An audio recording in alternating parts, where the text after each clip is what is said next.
Hello everyone. Good morning everyone. So this is my day 1 of the Balik Alindog program, charot. Bitaw pasingot-pasingot lang ginagmay ba kay pagsugod naman ang amo ang bakasyon mga teachers. So naami 30 days na uninterrupted na vacation. So concentrate mi aning amo ang mga buluhaton na pwede na mo buhaton na dili na mo pwede na mo buhaton karon na dili na mo mabuhat kung nga ay ting klase.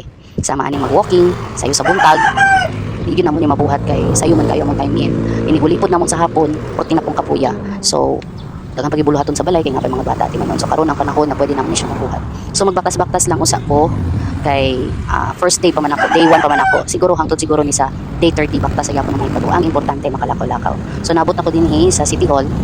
Actually itong medyo active pa ko sa ko ang lifestyle before.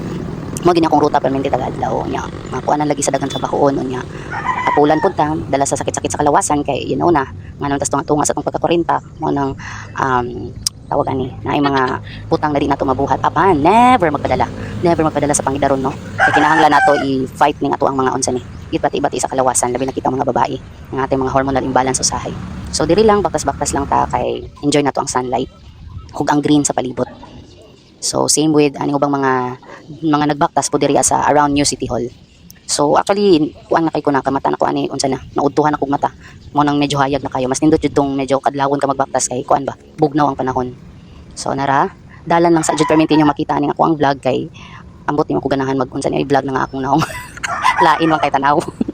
So dalan lang sa inyo makita mga nino nato dira mga TL nato din ana lang sa no. Ang importante na makabaktas. I hope kamo pud makabaktas-baktas pud mo din ha kay praktisan nato ni baktas kay making gasolina no.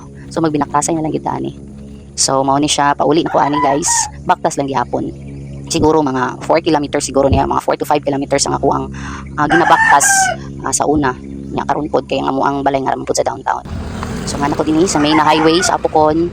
Baktas gihapon, wala pa kayo unsa ni daghang sakyanan dili pa pod kay init. Pero gwapo kayo ang sky o blue kayo no. So nanay mga street sweeper ganina pa ni mga street sweeper.